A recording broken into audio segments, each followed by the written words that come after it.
once again. This is the next part in the Cryengine3 SDK tutorial series, which is texturing your terrain. At the moment, the terrain is pretty plain, and it's only got the default texture. And this is the same map as I was using in the previous tutorial, exactly the same. Hopefully yours looks a little bit better, like not as sharp as this from the if you learned something in the last tutorial. Now we've got this mountain and we want to texture the terrain to make it look realistic, or somewhat realistic. So we have to start with actually setting a texture to begin with. So we need to go into the terrain texture layers, and we need to add a layer. And that's just the default one, which is the tiled material. So we're just going to leave that there, and I'm just going to name this layer grass. They all by default have a tiled blank icon. I usually just leave it blank and I just go by the name, and you can change that, but I don't really tend to touch that. There's no point. And you just want to click on the link like title. And then go into the terrain menu. There's lots of different materials, but at this point we're only worried about the terrain materials. I'm just going to choose grass 5, and you want to go assign to selected objects, and then just highlight the grass, and then assign material, and that just assigned the grass 5 material. You can actually see there. So now we have that. We can actually apply it to our terrain. You want to go into your roll-up bar and terrain and go layer painter, and it's got the same stuff like the hardness, the radius, and stuff like that. I'm just going to set the hardness to like 0.4 or something, because then we'll be applying another texture onto the mountain after. So I want that to transition. It doesn't really matter that much, but I'm just going to do it for the sake of doing it. And by default, the textures come up as white. So you probably want to change that to like a grassy kind of color. You can play around with that and get a feel for it. Something like, I don't know. Something, it doesn't really matter. I mean, I'm not going to play around with it forever. And you can change the brightness here. Always make sure you save your layer, because you could lose the color setting you set, or it might not remember what you've set it as. So just save the layer. It's always best to do that. So what I'm going to do now is I'm going to go back into the altitude sections, because I don't really want to texture this whole entire mountain. I don't really want to texture the whole thing, so I'll just set the altitude. I know that I set this terrain at height 20. If you don't know that, you can just go to the modifier and go pick height, and if you click it, it'll just tell you the height anyway.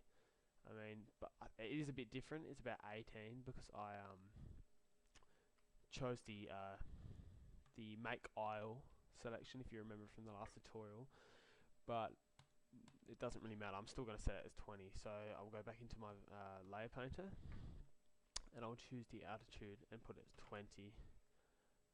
No, sorry, 0 is your minimum, and then I'll set the maximum as 20, because I don't want it to go above that point.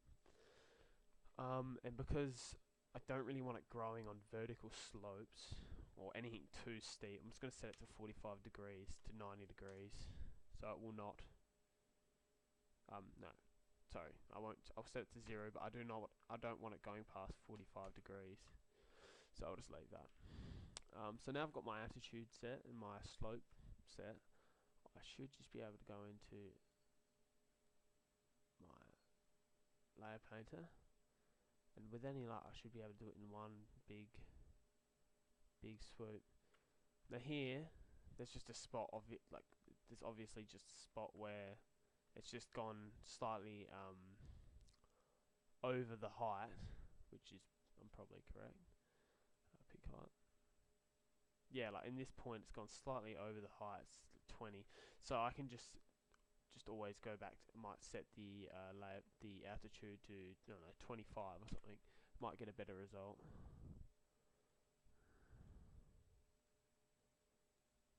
And then you can just do that. And you can, because the hardness wasn't set, it's obviously going to look a bit different. But you can go over that. It's not that hard to fix. You can just make your radius a bit smaller, and just, yeah, kind of, you know. And you're obviously going to go over this after, back over it, and just with a smaller brush radius, and do some more detail on it. And that's what you'd usually do. But I'm not going to do too much of that because it will take way too long. It'll be a bit ridiculous. But on here you'll see how it's, yes, still quite rough.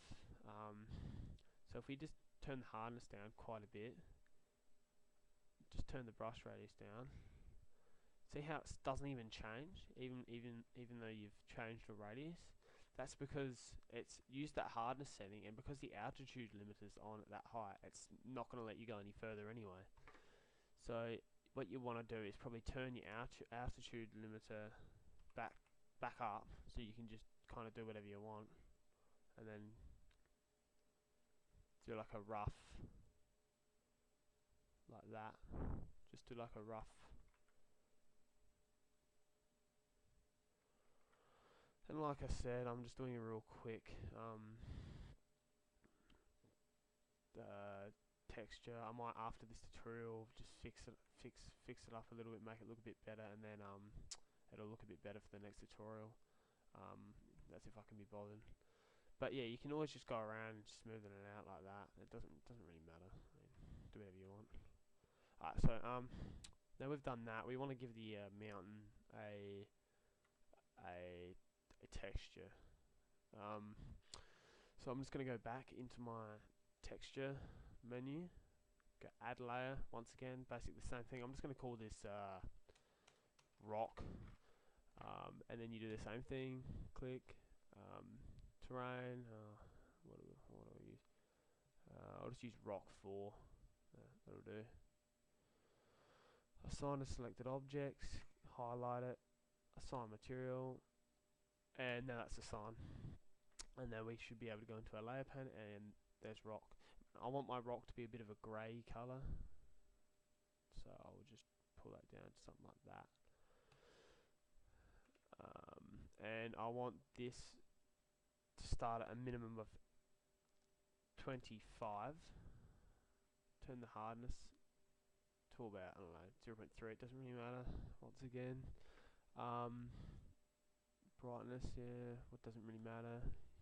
And then I'm just going to turn the radius up, and I'm going to do the whole mountain in one big shot, just like that. And then once again, you can just go down, and all these gaps, if you do have any gaps, sometimes you do it and you don't get any gaps. And you can just go through and just, and the more you click, because I've got the hardness down, I can kind of choose my how dark I want it, and I can just keep clicking depending on how dark I want it. But it still looks a bit plain. There's no real features on this mountain. It's just pure rock. And unlike most mountains, you get like moss and, you know, other things growing on places where there's not too much of a slope. And that's why the slope tool is extremely useful. You can always go into the texture, and you can just I mean, you can even use the grass layer, and you can just look for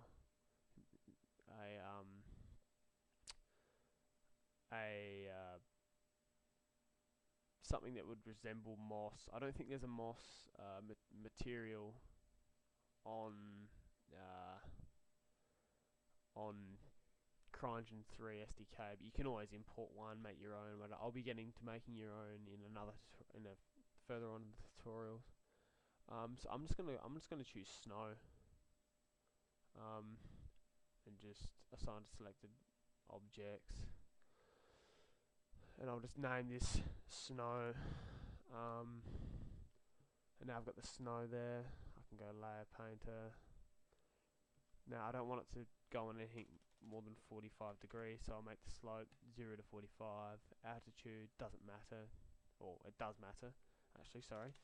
I'll just make that like 35. or even 40. You know what? I'll make that 40, and I mean, it doesn't matter. And I'll just use that. And I'm not sure what's happening with that. It's a bit weird. But